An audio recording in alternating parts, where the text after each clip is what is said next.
We're not doing another Atari story, honest. All this and more coming up on This Week in Retro. High-resolution color graphics. This land of high technology. The revolution in technology that made the information age possible. Those kids are not afraid of computers. TV shows coming up later. Peter Moly's New Leaf. And DEL WordPad.exe. All this and more coming up on this week's show. Up-to-date news for out-of-date tech. Hello, Chris. How are you? Ah, not too bad. How are you, Dave? I'm very well. There's no Neil with us this week. Neil is doing a retro road tip. Yep. I hope not. Trip to Berkshire, I'm told. So he is last seen sending a picture of the sorriest looking bacon roll from a motorway service station that he paid £6.20 for. So Neil won't be with us today, just the two of us. How have you been this week? Have you done anything interesting? Yeah, not too bad. Yeah, a few pickups and stuff like that, and still playing about with Windows 98. I now hate Windows 98, Dave, so we won't talk too much about that. You're wrong to hate Windows 98. It's wonderful. Drivers, and then patches. I'm now at the stage of I'm getting a lot of software that I want on this particular machine, and then you realise some of them don't work with Direct 3D, so then you've got to find the patches and that was easy when they were current. But anyway, I said we won't talk about it. A quick bit of news though. So there's a place in Perth called Nostalgia Box, which is one of these retro places you can go and hands-on, almost a hands-on exhibition space, dare I say. And they have kids groups and stuff like that in. Who'd have thought? But basically, they got on Shark Tank on Channel 10. So if you want to watch that, you're in Australia, that's still available on Catch Up or 10 Play or whatever it is. And you can see what their pitch was. Yes, they were fed to the sharks. So you can see what their pitch was and whether it was successful. But it was just great to see not only a retro business on mainstream TV, but a local one in Perth, because it is, a tiny little city in the scheme of things. So that's really cool. That's really encouraging. And also, one of our listeners, Dave, he's gone and started up his own podcast. So Reese. Well, Reese, yeah, we know Reese has another one, and a real Australian. This one. So Tony, who is Oz RetroComp, we actually had him on as a guest before. He's actually started up his own podcast called Grumpy Oz Retro, which is himself and his mate Craig over in South Australia, and they had me on as a guest. So that was nice little switcheroo, being the guest rather than the main presenter. So yeah, it was really enjoyable. Wish them all the best with it. So yeah, it's really cool. What about yourself? What have you been up to? It's been a while since Tony's been on. Yeah, if we get back on. I have been really busy, but I've been finishing off the Amiga. The Amiga is completely closed up. All the internals are done. It works. I connected it up to the black new old stock Gateway 17-inch CRT. It looks glorious. It looks wonderful. The picture quality is even better than I possibly could have hoped. I've got this Scan Magic Plus scan doubler and flicker fixer inside it. The output is fantastic. I'm really pleased with it. Little problem with the audio. As you'll be aware, maybe not everyone's aware, but the Amiga had this idea that it was stereo, when really it wasn't. It had 4 channels, and if you used the 4 channels as stereo like it was default set up for, you ended up with music and sound effects in games just sounding weird because they weren't made for the stereo separation. It just sounded you mean? Weird. Awesome. Weird with headphones. But Commodore were clever enough that if you only connect the left RCA jack on the Amiga 1200, you get mono and all channels on that. So it's just a question of getting the right little adapter to connect that to stereo, and then I'll get all channels from both speakers, and it won't sound wrong. But then you won't have any separation. So then you won't have things like in a game, if something's coming from the left, it sounds like it's from the left and from the right, which a lot of games do. Swiv, no, a lot of the dungeon crawlers especially do. Oh, do they? Do they though? No, they do. They actually do. Yeah. And of course, Well, the further apart your speakers, the better it is. Oh. Because what I found with games and so on in them is they just treat all 4 channels separately without any real regard to stereo separation. So you'll get music in one ear and sound effects in the other sometimes. Depends what you're playing, really. But most of the games, the good games, they use it. They use stereo separation. Well, that's fine. I will keep my ears open for that, and I'll find out what's right. Ideally, I guess I want a switching so I can switch between it for games. Compromise. Yeah. But the Amiga's great. I'm really happy with it. And also the Atari ST is not being ignored. I have the Mega ST keyboard retro-brighted. The keycaps have come out. It's actually sitting here. The keycaps have come out absolutely lovely. They are perfectly back to their wonderful grey. Those slanted function keys are so iconic on it. They look great. Keycaps were really badly yellowed. They come out great. The shell is getting retro-brighted now. Unfortunately, the hot patch of weather is gone, so the shell may take a few days. But once that's in, I can put the brown Cherry MX switches in. I can get a perfect Atari ST mechanical keyboard to go with the Mega STE, and both my Atari and my Amiga will be complete. I can't wait for that. That's pretty impressive retro brighting for the 10 minutes worth of sun Scotland's had this summer. So that's good. Oh, we had ridiculous amounts of sun. We didn't know what to do. In fact, it's cooking hot. It's cooking hot in here. It's cooking hot outside.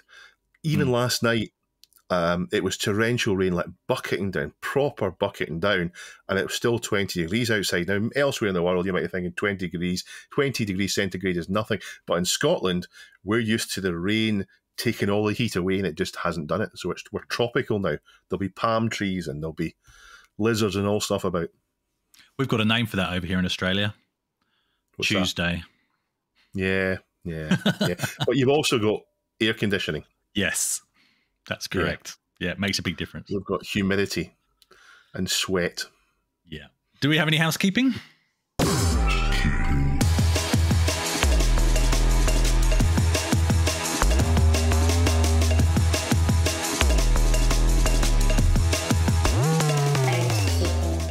We have more housekeeping than we've ever had before. We have an enormous amount of housekeeping. Maybe a good thing Neil's not here this week because we've got so much of it.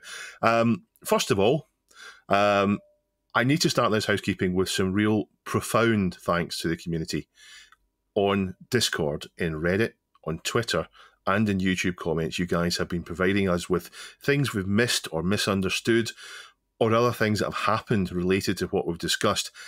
Especially in the past few weeks, there's been so much related to what's happened, changed. And the way in which you've done it is all done in a really pleasant tone. You don't get the, actually, I think you'll find attitude from people in our community. It's been great. So thank you very much for the way you speak to us. The internet is full of unpleasantness, but all you lot are great. I'd also like to welcome our newest patron, Carl, and welcome back, David. Carl joined with this message. Thanks for being something I look forward to on a Saturday night, even out camping. What a nice message. Thank you very much, Carl. So, going back to our talk about Dolphin and Sony Wipeout, Solipsium has pointed out on the subreddit, Rockstar Games published a cracked DRM-free version of Midnight Club 2 on Steam instead of removing the DRM themselves. So rather than taking their own game, removing the DRM, they've just Googled it and found a pirated version and used that. Now, this is not the first time it's happened. I did mention it happening before, although I wasn't talking about Rockstar. But if you wanted any more evidence that software preservation can be significantly helped by piracy, then here it is again. Fantastic. Quick bit of housekeeping I'm going to throw in here, Dave. You were adamant the other week about there was no Star Wars cinematics for quite a period. Mm-hmm. Somebody has corrected you. So Jitman Kampf 6698 has, sort of reminded us all of the Ewok movies, of course, which were actual movies, and depending on which country you lived in, they were theatrical releases. So the Battle of Endor and Caravan of Courage. Do you not count those, Dave? They're canon. They're canon, mate. They should be put in a cannon and fired out. If you're an upset a Star Wars fan, remind them that those films are canon, and it's hilarious. I understand that they exist, and I was aware that they exist, and I still don't feel we really got any cinematic Star Wars. When X-Wing came out with those cutscenes, it really scratched that itch that hadn't been scratched for 10 years. Neil and I mentioned Weeble and Badger. And of course, by the time the show aired, a new version of Badger was out. The 20th anniversary. There's links in the show notes. I personally prefer the Rave one. There's links to both. I'm not sure if Badger was a uniquely British thing or if it managed to make it around the world. Let us know in the comments, please. Nice. I've had a bit of a tip from Generation Pixel. So last week I was moaning about the fact that on my PS4, when playing the Atari 50th collection, it wouldn't let me use a USB mouse or trackball to play Missile Command. And he's pointed out that what you can actually do, so on the PS4 controller, obviously you've got like a flat pad, which is a massive button, but also it acts as like a finger pad, bit like a trackpad on a laptop. And you can actually use that to control Missile Command and a couple of other games as well, including Centipede. So I tried that over the weekend, and it works fantastically. So thank you very much, Stuart/Generation Pixel, for that tip. Works great. Oh, sorry. And also on the 50th collection, sorry, I really should throw this in here as well. What I'm finding is it's a really good collection to stop you overspending on Atari Jaguar games on eBay, which we may talk more about later. So I think I'll save my thoughts for that. There's a real danger that housekeeping will be changed to Atari News. There's loads to say on the two recent Atari stories we've covered, and also a further development. And I want to say to people that have little interest in Atari, I am sorry we're covering so much of it, but these things are important. Atari is the first name in retro that I think everyone thinks of, and these things are happening now in their big events in time, and surely they can't continue to be big news like this going forward. So it's not a conscious decision from us to cover more Atari. It's just what's happened. So first of all, more information has come out about the 2600 Plus. So this is an 80% version of the iconic Atari VCS, also known as the Atari 2600. It's got HDMI out and takes real carts. Now, as expected, it's now been confirmed that it rips the ROM and then plays it from memory. I don't think any real surprise. They were all expecting that. But people had a faint hope that it would be more true to the original and use them live. Now, that means that many of the existing flash carts probably won't work because they rely on complicated things like bank switching memory, meaning that when the Plus rips the cart, it won't see all the memory, so it won't work. However, I do think that carts that use dip switches to present memory to the Atari, they probably should work. As long as the dip switch is set before the Atari is switched on, then it should present just that to the Atari, and it can't tell a difference. But to be clear, I mean only ones that function through dip switches. If there's a menu, it likely won't work.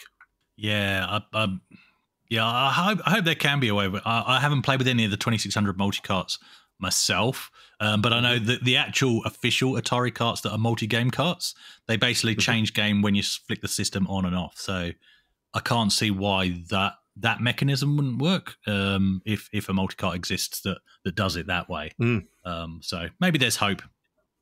I know that the official one that comes with the 2600 Plus, the new 10-in-1, it uses dip switches to do it.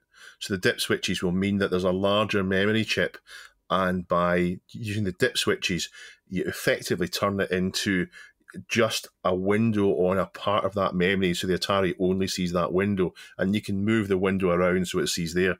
But nobody will know until it actually comes out. Perhaps little changes can be made, perhaps the firmware can be updated, and that's the next thing about it. There's a difficulty switch in the back, and there's also a 16:9 or 4:3 switch on the back as well to help you get the right picture on your TV.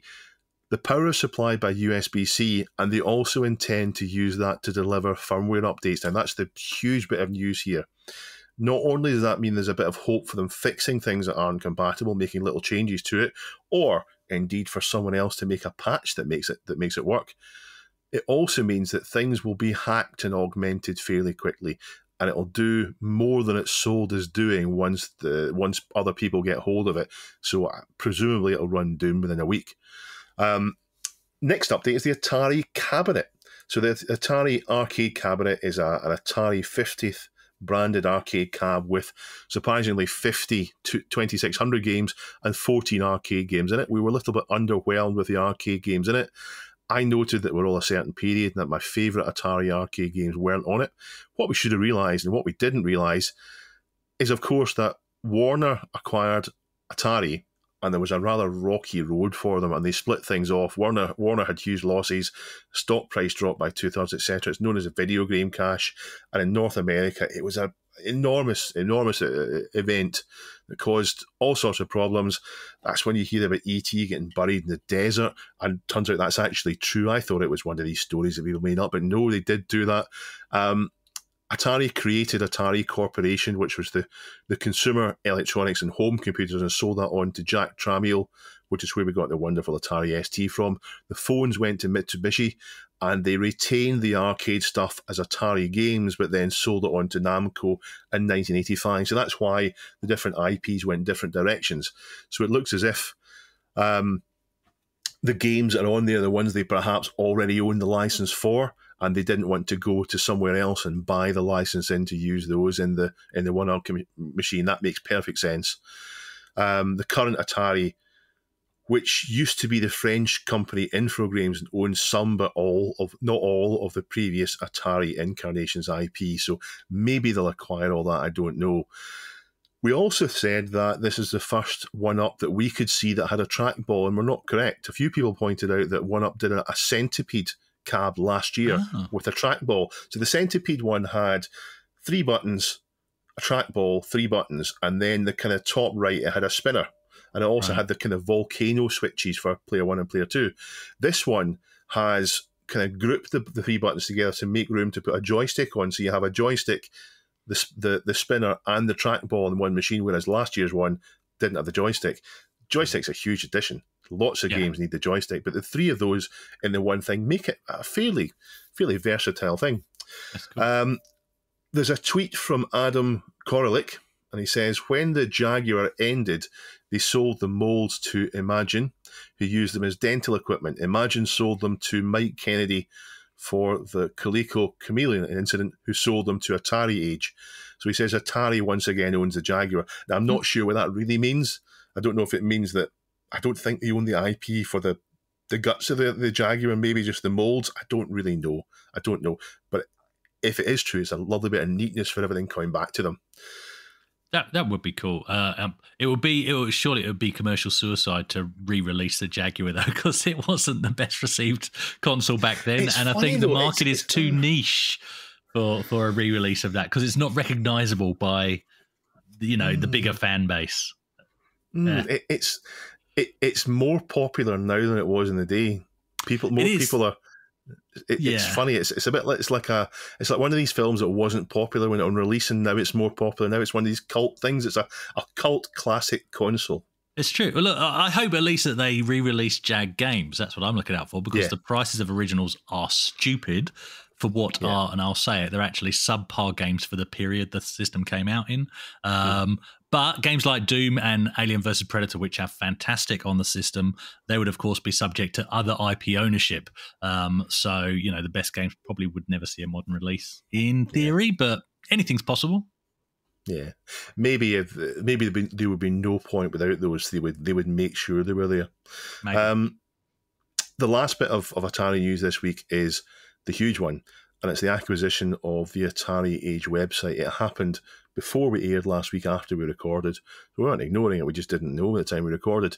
So Albert, the guy who runs it, has announced that he is now an employee of Atari. He says, "This is the first version of Atari that I've seen since the 1980s that is taking many positive steps to restore the magic that we all associated with the original company. Atari is now taking its retro-related IP seriously and is creating a wide array of hardware and software based on that IP, while also creating new original content. It is very exciting to see Atari release the 2600 Plus, a new 2600 you can feed actual cartridges, and without giving anything specific away, this is just the beginning of what we're going to see from Atari going forward. What does this mean? Short term, nothing is going to change. I will continue running the entire Atari Age website, including the forums and the store. Nothing is going to be neutered in the forums, and Atari will not have access to personal conversations, private forums and clubs, and so forth. No content is going to be removed from the forum, and those posting content will be liable for anything they post, which is already the case. Elsewhere, he says, criticism of Atari is not going to be censored. So I better explain what Atari Age is. Atari Age is a website that started as just a database of games and a forum, and it's grown and is now a thriving hub for that, as well as a shop for homebrew games and add-ons. They focus mostly on the Atari console. I think there's a little bit on the Atari 8-bit micros, but I don't think I've ever seen anything about the Atari ST on there. So it's not a site that I visit because I tend to, the Atari ST for me, and not so much the consoles. Chris, do you use it? No, but I'm aware of it, and while this is exciting news on one hand, it's really interesting. This would be like Cloanto buying out English Amiga board or something, you know. So I'll actually be watching this with caution, because it could just turn into a way of Atari just making free money, essentially free money from the homebrew scene, maybe, or worse, start issuing takedown notices once they've got past this sort of honeymoon period. I hope not. I hope I'm wrong. Yeah, watch with caution. Yeah. So the main news feed on the main page isn't updated very often. In fact, I'd gone to Atari Age when we did the 2600 plus story to get some information. I thought Atari Age will give me information on it, but they didn't even have a news article, and they still don't. So I'd expect that's one area where Atari will want to have maybe a slightly different flavour of reporting than they do in their own website. So not just the press release, but they'll have someone who is probably positive about Atari stuff, but someone else's take on it to give people a one-stop place to go for it. It's not the first site Atari have bought. They also bought Moby Games. I'm not a fan of Moby Games. There's a couple of things. Any British game that got a port to the US system or sold in the US under a different name by someone else, no matter how minor, is then listed under the American name. So Driller, for example, is listed under Space Station Oblivion, which is ridiculous. Never even heard that title. No, it happens to lots of games. Lots of British games just get renamed to whatever the kind of the minor one was in America. It's terrible. And despite Anstream being basically wrapped up emulated games in the system, and it's a great system to use. I'm not knocking Anstream for doing that. It's a great way to do it. You can get achievements and competitions and so on through it. Moby Games lists Antstream games as separate releases, which is nonsense. It's not a separate release. You look at Speedball 2 and you see there's an Antstream release. Oh, what's the Antstream release like? Oh, it's just the Amiga version.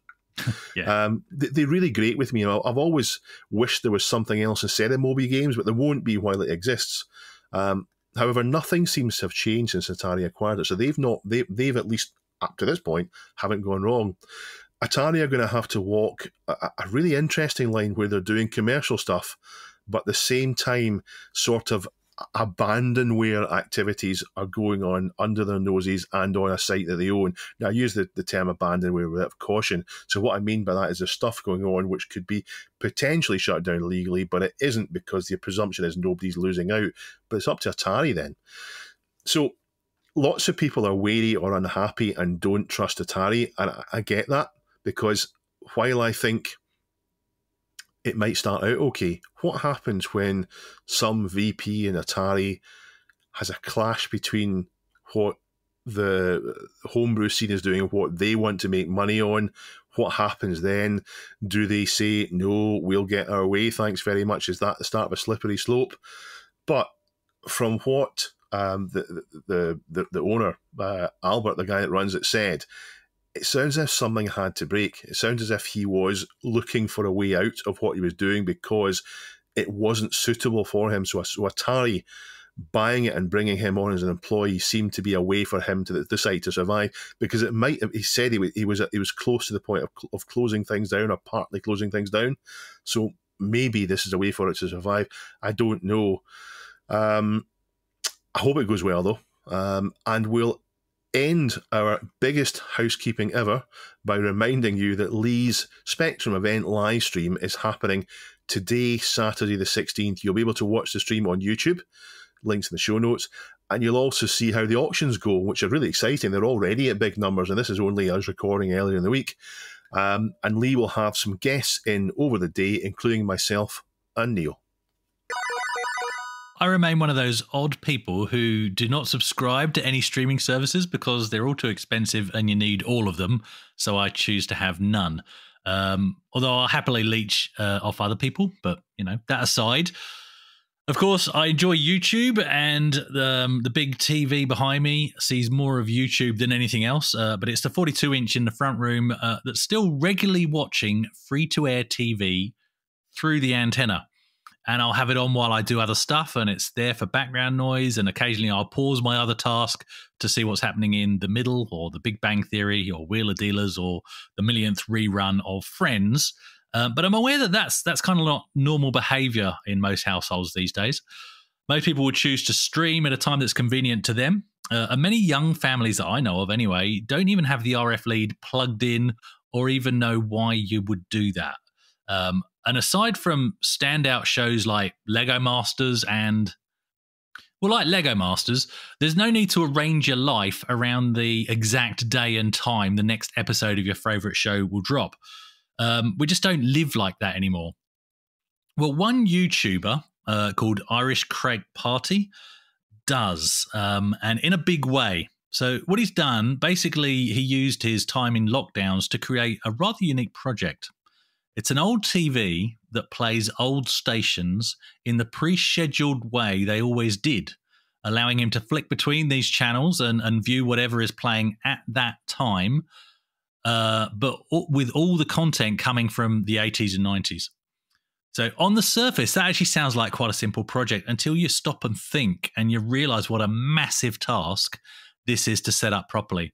He's essentially created a series of digital TV stations and he's automated them, and he's given the user a way of flicking between the channels.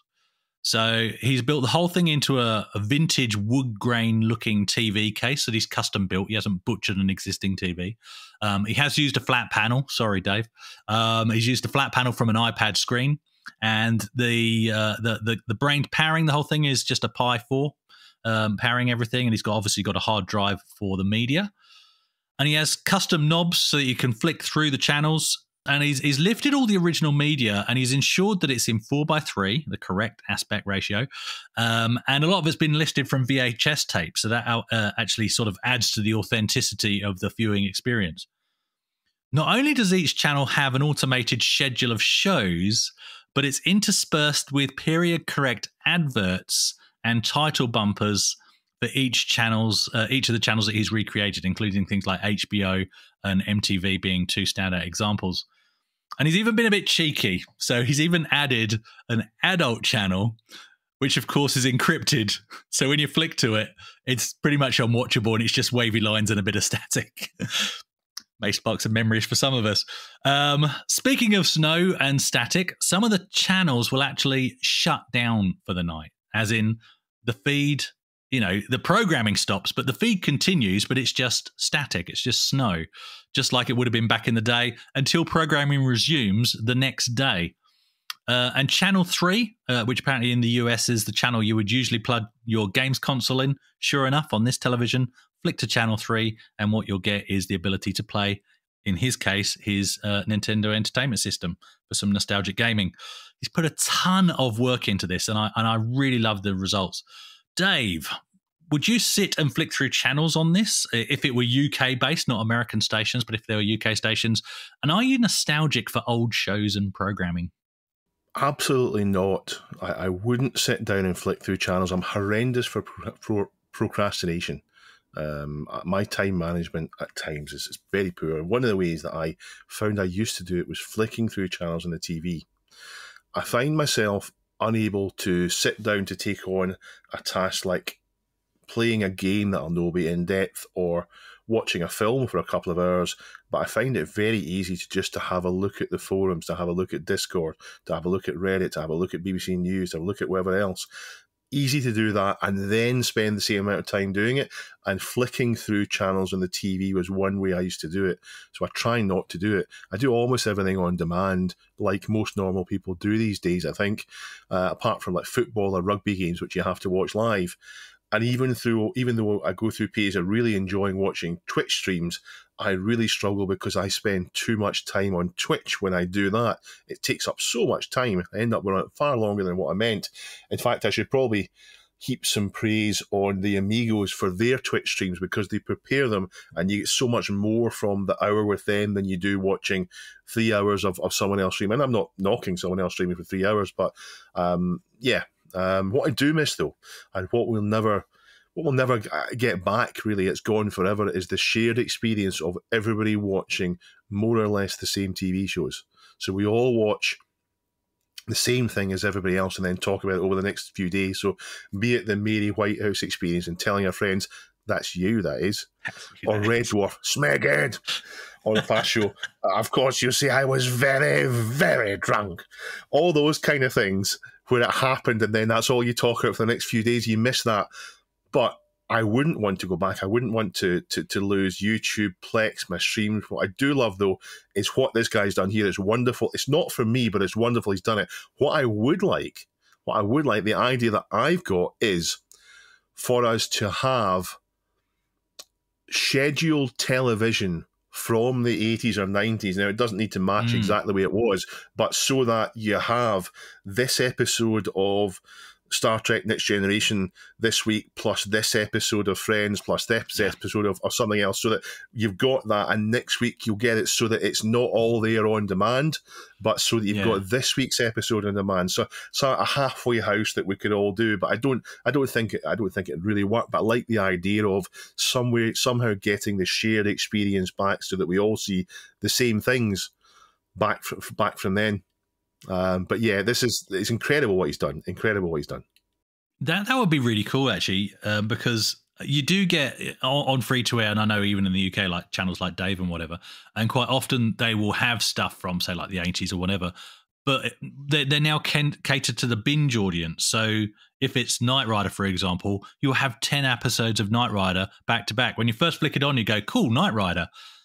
And then, then you're stuck on the couch for an entire morning and you're sick of Knight Rider by the end. You never want to see another episode of Knight Rider. Do you know what I mean?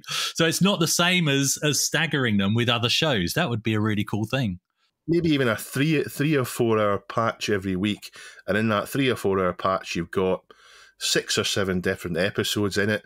And those 6 or 7 episodes, they'll maybe have for 12 weeks, you'll get one, then it'll swap out to a different show, but you'll still have that patch where we can all sit down and watch the same things. That'd be nice. That'd be a nice way of getting the shared experience back without having to be literally as it was broadcast. Yeah. Another way you could do it, but obviously there's IP issues to overcome, is you could use the live feature on YouTube. You could do it that way. Yeah. And just have a schedule of programs. I just wouldn't want to ever give up on being able to watch TV when I want rather than at a certain time slot. It's so difficult to arrange things as an adult for different time slots. Nobody seems to be able to meet. It's scheduling, going out for a meal or going out for drinks is so difficult these days. Never mind watching all watching TV together. It's so true. You can. I actually quite enjoy watching old shows. Either if I've got them on DVD, that's obviously one way. Not scheduled like this guy's done, but doing it whenever you want to. But also on YouTube, there's a lot of content. The BBC Archive we've talked about before. Bad Influence, watching Bad Influence on YouTube. They're all up there. I don't want to dob in any channels in case they all get a takedown notice.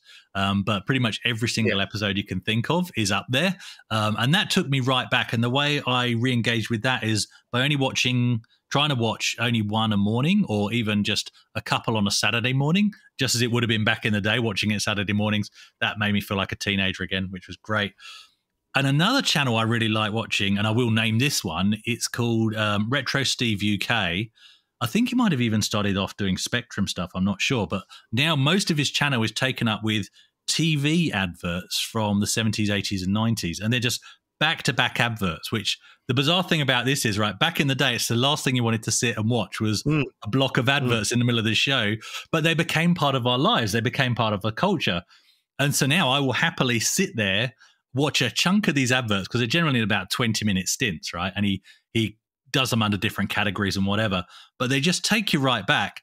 And then if you get interrupted by YouTube adverts, there's a temptation to get annoyed because the YouTube adverts are interrupting your enjoyment of watching adverts, which is bizarre. Definitely think old adverts are much better. Old adverts they are. It's not just me being a bit of a curmudgeon and grumpy old man saying they were all better, but I do think old adverts are definitely better. There's so many iconic ones, the Tango advert, the Hamlet advert, and all the rest of it. And these days, the Bisto adverts. Do you remember Bisto? A lot of them would run like a mini series because there'd be like an update in the next ad to what the family's doing and that kind of stuff. It's great. Yeah, it's great. So anyway, for this story, thanks Bob Down Under for sharing this with us on the subreddit. The level of detail this guy's gone to is amazing. And he doesn't have contact details on his channel, not that I could see. And in fact, this stunning video is the only video on his channel at the moment, and it's got 57,000 views in just 2 months. So it's instantly very popular, this project. So even on the YouTube version of this podcast, you won't see any footage because we don't know where to go to ask for permission. So what I'm saying is, as always, check it out via the links in the show notes. This one is definitely well worth your time. And he answers many questions in the video's description as well, such as, will he make this thing available for sale? And will he make the project open source? So if you've got those questions running around in your head, he answers them in the description of the YouTube video. So head on over and tune in to his channel.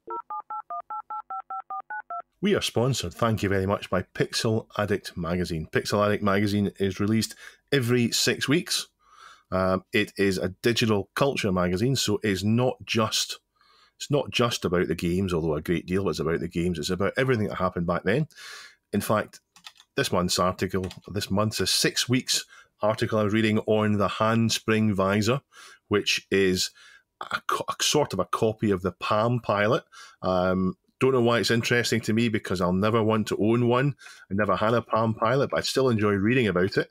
I think I enjoy reading about all the takes on different technology there, so that's quite good.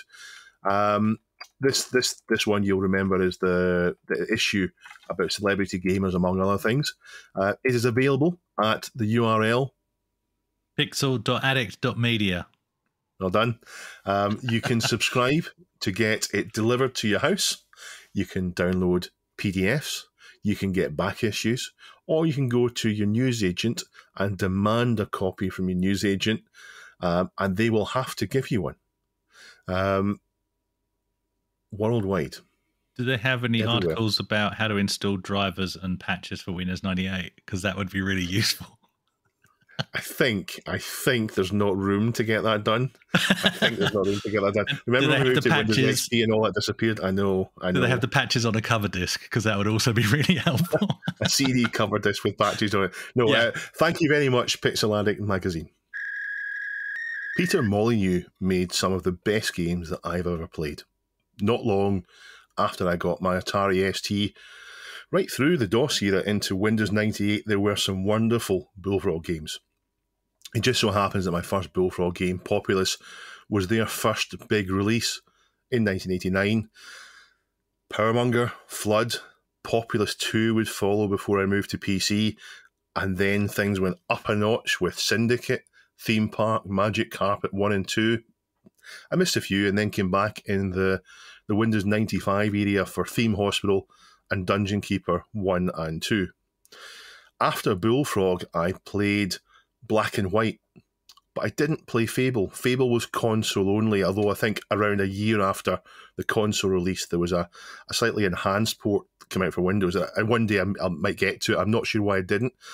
I think it might have been all the negative attention around it. I think Fable was when Peter Molyneux's reputation began to sink. It hadn't quite crashed, but it began to sink. So before I get into that, Chris, I'm not sure Bullfrog made too many games that suited you.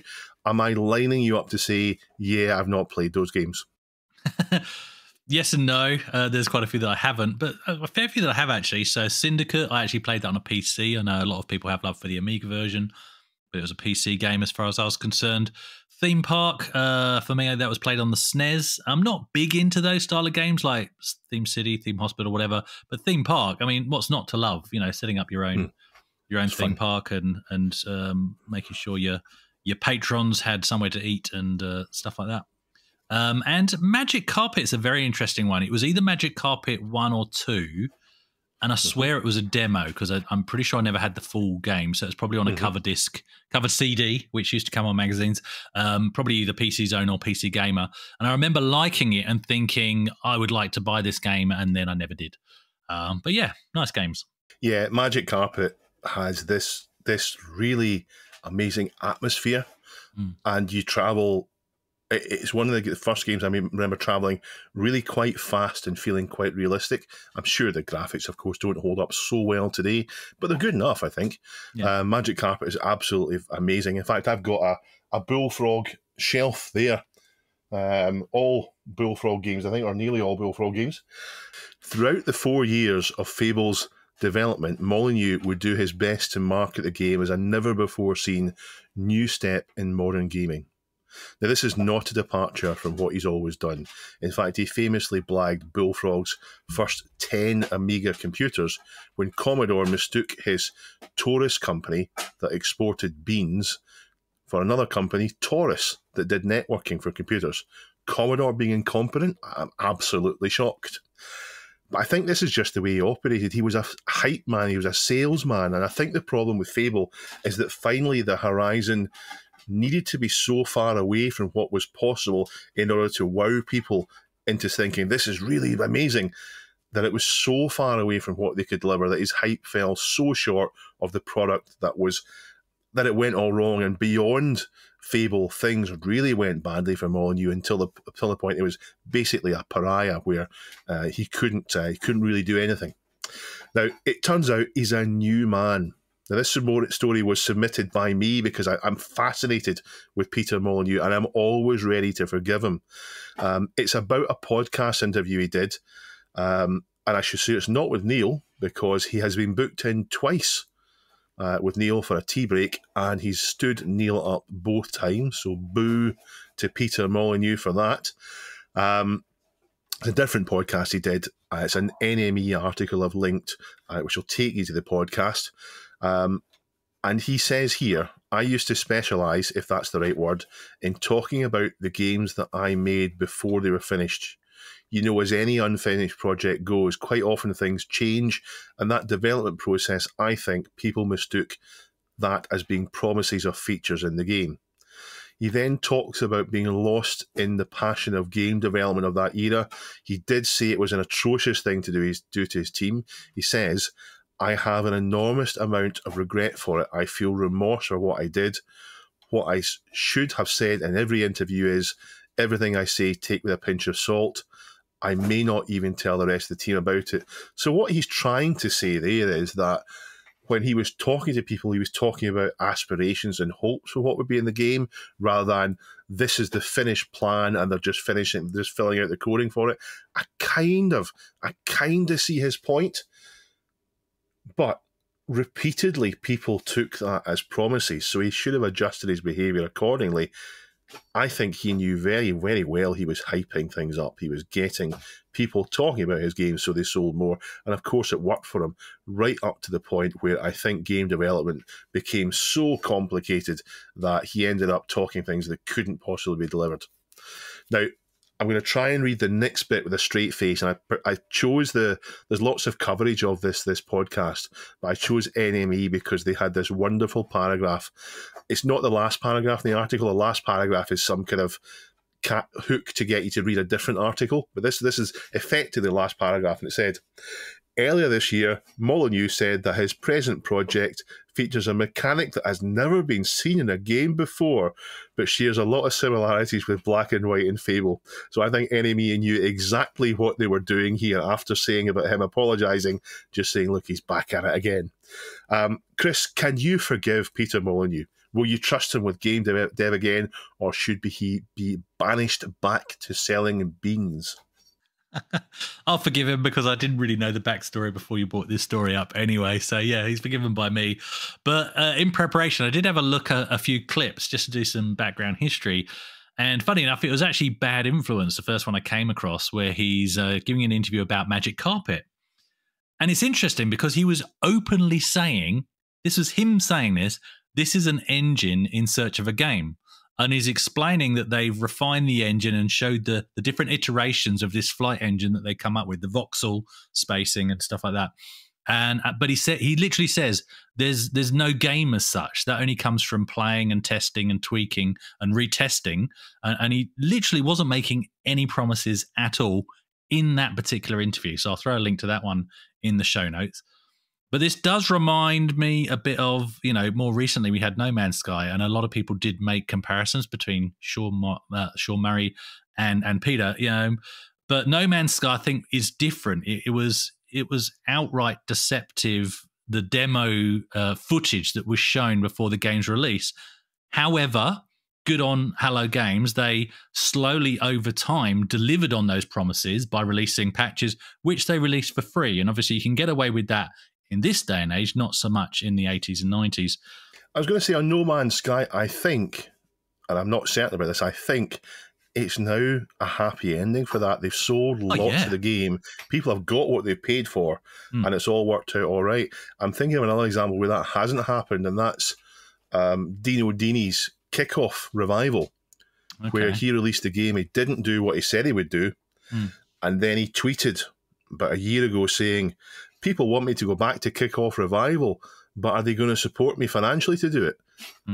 And he blocked me on Twitter when I linked him to the reviews of Kickoff Revival, which were very negative because he sold a game in physical packaging. He sold a physical game as complete, which wasn't. He didn't do all the things it was supposed to do. It wasn't a particularly enjoyable game. And then he did the audacity to come back and say, well, if you pay me more money, I might finish it. So that's an example that didn't go No Man's Sky.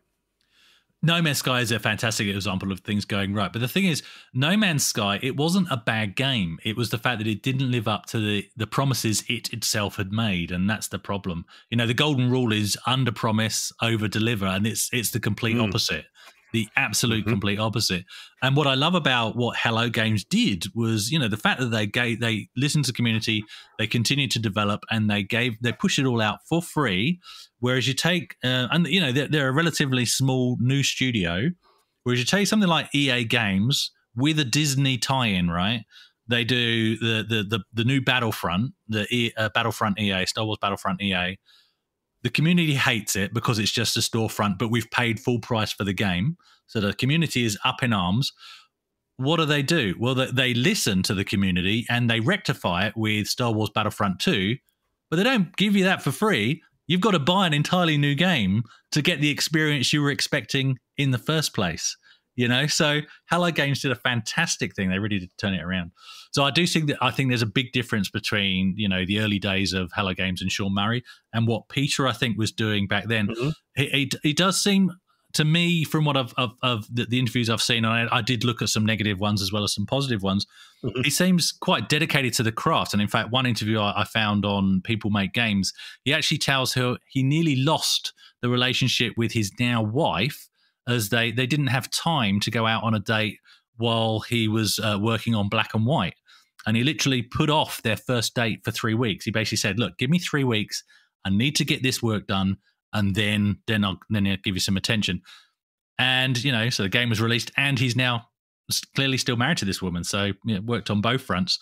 But that was his level of dedication. So I think, maybe... Well, it ties in with Black and White. No, it wasn't Black and White. There was Black and White for that, but another game that he didn't quite deliver on the promises was the dynamic weather system. No, sorry, that was in Black and White. So people were expecting this dynamic weather system linked in with the actual weather in the area that they were playing with on the planet. That wasn't delivered in the final release. Well, guess what? He actually had more important things on his mind than actually finishing that. But yeah, I think it just came, to me, it seems like he was just over passionate about what could potentially be in the game, that he was just letting his mouth run off a bit like I'm doing now. So I'll shut up. He did this time and time again, and he got worse at it, though. He got worse at it. He made bigger promises. He under-delivered on those. I'll still forgive him, even though I shouldn't. I know I shouldn't forgive him, but the games that he made, Populous, Powermonger, all those kind of things, they give you this sense of power with a computer game that you don't get anywhere else. They're just Magic Carpet, they're Syndicate. They're games that I don't think the like of really exist outside of Bullfrog in the same way, that they're created genres. Incredible what he's done with them. I've said before that I feel as if Populous is almost a first real-time strategy. It's not quite, but there's certainly real-time strategy elements in there.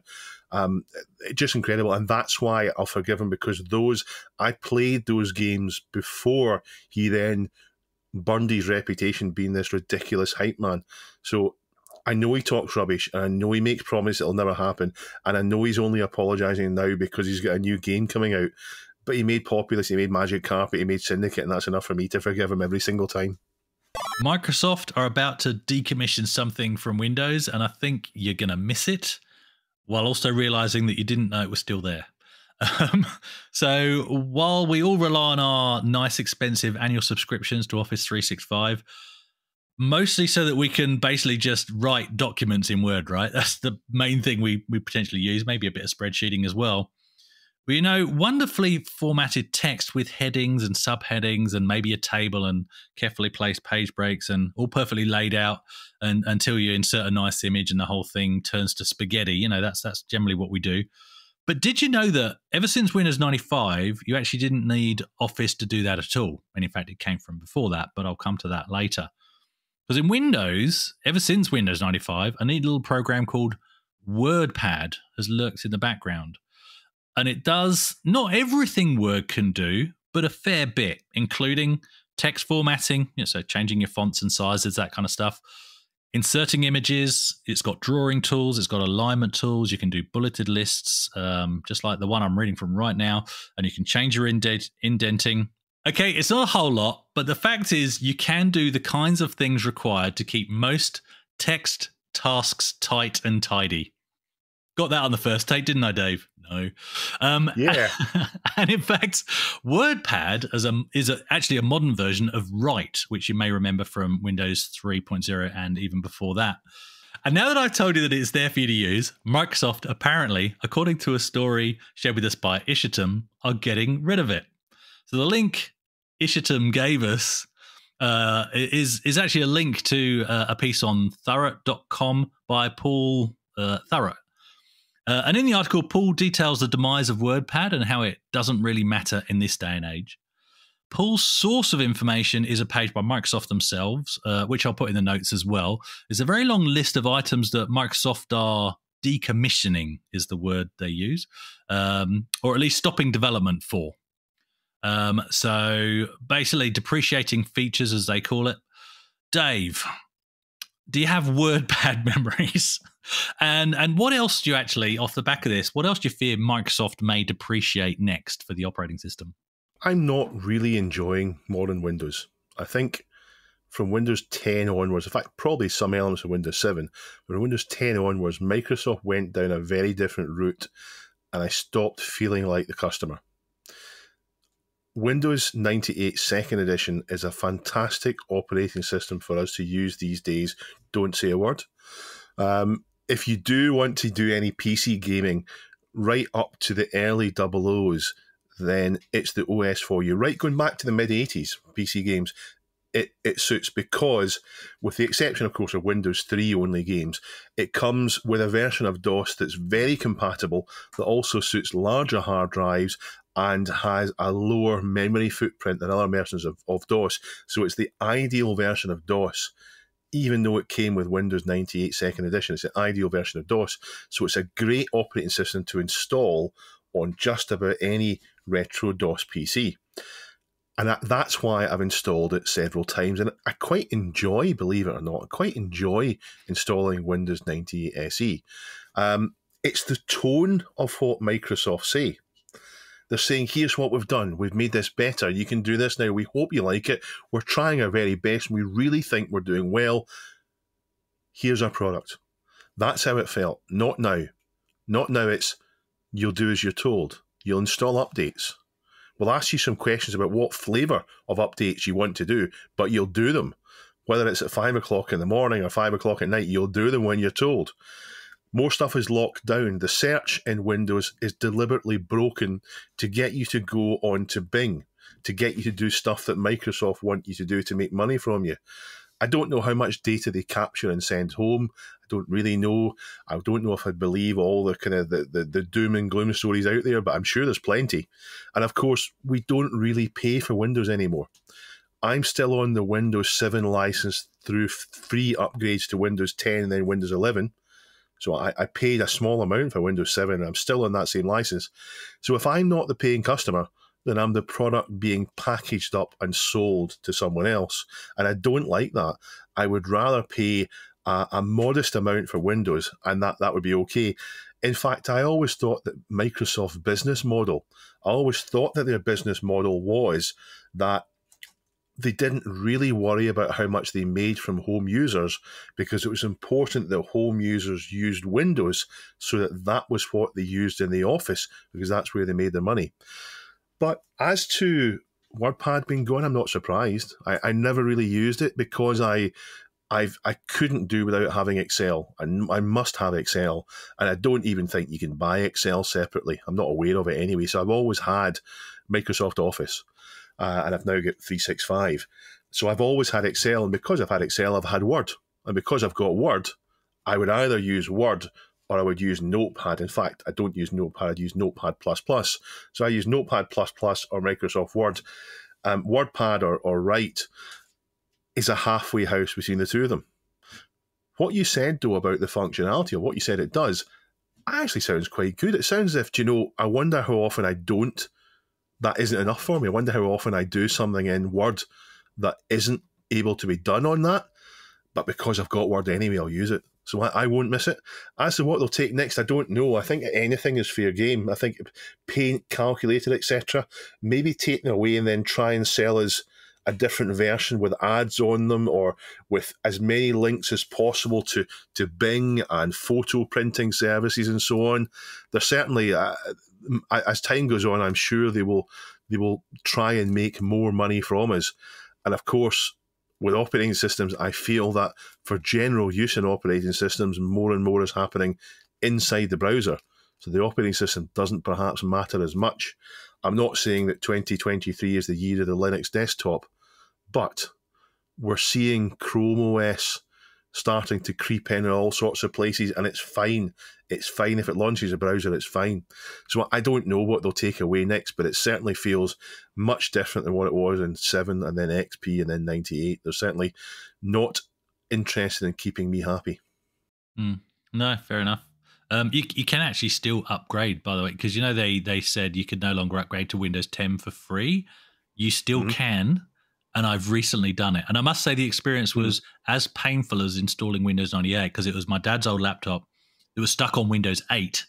So I had to get that from Windows 8 to 8.1 and then from 8.1 to 10. It literally took me 3 nights to force this poor little laptop through this series of updates. Did it eventually? Nothing. Like I said, nothing. I know. It still did it. Even though they said you can't do it for free, you still can. It doesn't stop you at all. Would you not rather pay 50 quid and feel like a customer? Yeah, I know what you mean. And look, they do some good things. Like the Office 365 suite, I think, other than the fact that we're paying for it every year, it's a good deal because you get 5, especially in a family situation, you get 5 licenses. It used to be just 2 devices per user, but now I think it's even more than that. Plus, you each get a terabyte of one. Sounds like I'm selling for Microsoft now, but you each get a terabyte of OneDrive space, not for the account, for each user in your group. That's fantastic. I've got that, and I enjoy it. It's great. It's good for what it is. I just don't. I'm not. Everything seems to be tied into a monthly subscription now. They design it so that they can attach a monthly subscription to it. But that's where the money is. It's just the way things are now. Yeah. But with regards to WordPad and Write, I mean, I remember I have used WordPad, but not as much as I used to use Write. Because when I got my first PC, my little 386, I didn't have Office on it, and I was at the time writing letters on my computer to my girlfriend, my now wife, And that was, that was the machine I did it on. Didn't have Office, was using Write, and you could still save in doc, format, or RTF was its own format, rich text format. So I found it quite useful back then. But yeah, it's just nice to have. I think it's nice to have these minimal functionality items inside the operating system. I think that's quite cool. Yeah. Yeah. And MS Paint is the one that springs to mind. Please don't ever get rid of MS Paint, because even to this day, I find that useful in personal stuff or in work. Sometimes you don't want to have to wait for Photoshop to load to do a simple task. If you know that it's a quick crop that you can just, copy, paste it into Paint, crop it, maybe change something, and then save it out. It just does the job. It's nice to have that functionality built into the OS. And another thing that springs to mind is you also had MS Works. Don't know if you remember that. It's sort of like a cut-down version of Office. Yeah. Much cheaper and good for home users and small business. So, yeah, there were those kind of options out there as well. So I think some people will miss WordPad. Most won't. But check out the list of other things that Microsoft are depreciating. I do love that word. Paul also made mention of another depreciation that's on the list, but was in fact decommissioned back in 2021. Cortana. Yup, Master Chief's digital assistant has been getting the del *** command for 2 years now, and I'm not sure anyone noticed. So I think we need to write an article about features that we've lost from Windows over the years and ones we'd like to keep or revive. And when we're done, we need to save that article in rich text format. So now it's time for our question of the week. And the question last week was... This week, which was last week, we are looking for stories on video games and friendships. Did you make friends over gaming? Did you lose friends over gaming? Did those friendships go on to shape your life? So we're going to quickly go into the subreddit, which I believe Dave has clicked whichever magic button he needs to do. Is that right? We're out of contest mode. We're out of contest mode. We need a contest mode jingle, like a countdown or something. And do you want to read the first one? Something dramatic. We need that for that. Fulton Bot says, yeah, made friends for sure, bonded in middle school with all the freaks, metalheads, punks, nerds, new waves, gamers, etc. in 1982. We all started playing D&D together, then Atari and ColecoVision. Some of us have stayed friends until this day. And yes, similarly, many of the kids I knew in elementary school rejected gaming and either disappeared or were outwardly hostile. However, for the most part, the kids that were gamers, D&D players, early computer users went on to be successful in technical fields, and many still were there at the right place at the right time to build the World Wide Web. Funny enough, most but not all of the kids who rejected games and computers have faded into obscurity, flamed out, or are living in their parents' basements. A bit of resentment there. Ooh, a little bit. Yeah, but it's true though. It's true when you look at the people in our spheres. They all seem to be, well, not all, but most seem to be in really decent jobs, comfortable lifestyles. Yeah, it's true. All because we do have to manage EMS memory to play X-Wing. The next one, nuclear silo for sale. That was the case in my case anyway. He says, 1980s, gained friends over heated arcade battles with strangers and the owner-employee noticing and giving us free unlimited credits so nobody could win our contests with money. 1990s, lost friends and disowned my brother if they beat me to selecting Toad in SNES Mario Kart. Nice. And in the 2000s, gained friends with Ventrilo. And playing Ventrilo, yeah, Ventrilo was TeamSpeak except better. Oh, okay. I've had Ventrilo for ages. Discord killed it off, I reckon. Right, okay. And playing silly dress-ups and banter in online games. Yeah, fantastic. Nice stories. What's the next one, Dave? Tungsten Orchid says, I had a friend a few years back who I bonded with over gaming. He introduced me to many of the mainstays of modern gaming, such as Valve and the Half-Life series. I'm glad someone's calling Half-Life modern, because it is modern gaming, if you ask me. Even though it's 20 years old. We would discuss the games we've been playing and even did some multiplayer co-op gaming, Portal 2 co-op mainly. Unfortunately, he died about 5 years ago, and I've not met anyone else who I relate to in the same way. Well, that's a bit sad. I'm sorry to hear that. Yeah, that's very sad. At least he had some good times together, but yeah, that's sad. Yeah. Cool. Anyone want to quickly skim over from the remaining ones? Richard's written an essay. He has written an essay, but he didn't get in the top 3, Dave. I don't know what we should do. He's actually talking about us. Firstly, happy 2-year anniversary. Apparently, we've been here 2 years not noticed. Has it really been 2 years to our friendship? It seems only yesterday I saw the friendship between John and Neil blossom on the show. As many of my previous community answers have hinted, my fondest memory involved the friends I had around me enjoying games, so difficult to choose one, so I'll again go with the one that popped into my obscure memory. This was playing Stunt Car Racer with a null modem cable on my Amiga with a friend with a lovely name, Richard. So 2 Richards together, I won't shorten that. This was playing Stunt Car Racer with the thing that brought this to mind was my poor friend lugged his Amiga and Philips 8833 monitor over to my house for a day of gaming, only for me to point out that the TV in the corner of my bedroom would have saved him carrying said monitor across half the town. He's a big, strong lad, probably even stronger after such an effort. I naturally assisted carrying things for his journey home, which brings me to a later event with the same friend. We were older, the tech had changed to a mega CD, the game was Columns, an odd choice for the CD medium, but it was a pack-in game, and we had grown tired of Sewer Shark. Never heard of Sewer Shark. Quite quickly, armed with a few bowls of mushroom soup, surely. The mushroom soup must be. The mushrooms having picked fresh from the moors the evening before, we played and played. 12 hours of playing and giggling like children. Yes, the mushrooms might have added to the amusement somewhat. We were young, please don't judge. And that brings me to the present day. I've found so many friends thanks to the hobby, thanks mainly to the RMC Discord, not attempting to name them all, but highlighting a specific Velociraptor. I hope that Johnny's returned home safely. Yes, he has. Johnny escaped the other day, and I'm trying to not become emotional. Thank you, Richard. And anyhow, before I get too sentimental and mention a lovely Australian that does play games, as long as Maria is involved somehow, I'll shut up. Thank you, Richard. That was very kind of you. Yeah, Maria has to be involved. Lots of great comments in this week's question. There's talking about Sega Saturn and playing PlayStation at Christmas, that kind of stuff. This is what I love about this hobby, because it just brings back the people, the faces. So I see. Seems a lot of people feel the same, which is great. So this week's question of the week is basically off the back of that fantastic retro TV project that we talked about earlier. And the question is quite a simple one. What TV shows give you a big kick in the nostalgias?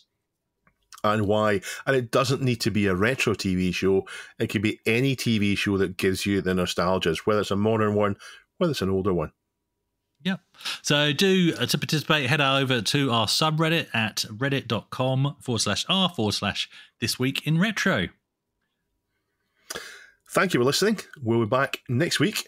Remember, today is if you're listening on the day this is released, today is the day that Lee will do his event, his live stream event with all those spectrums on YouTube. Link in the show notes. Thank you for listening. Have a wonderful weekend. Bye. I'm waving. Chris is waving. I will ensure that at some point today Neil waves. And Duncan's probably waving. Yeah. Hello, Duncan. Bye, Duncan.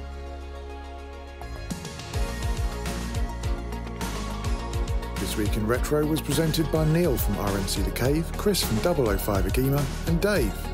It was produced by me, Duncan Styles. The podcast version of the show is available through your favourite podcaster, including Apple Podcasts and Spotify, and the video version is available on the This Week in Retro YouTube channel.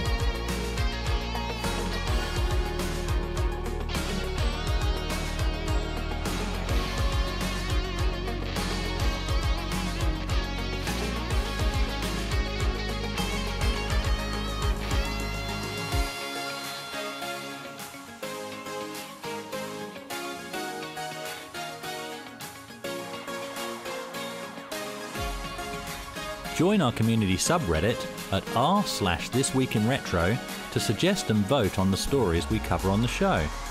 If you watch This Week in Retro on YouTube, please give us a like and subscribe to help us reach new viewers. If you enjoy our show and would like to support it, then please check out the link to our Patreon page in the show notes or description. Thank you for listening, and we'll see you next time for more up-to-date news for out-of-date tech.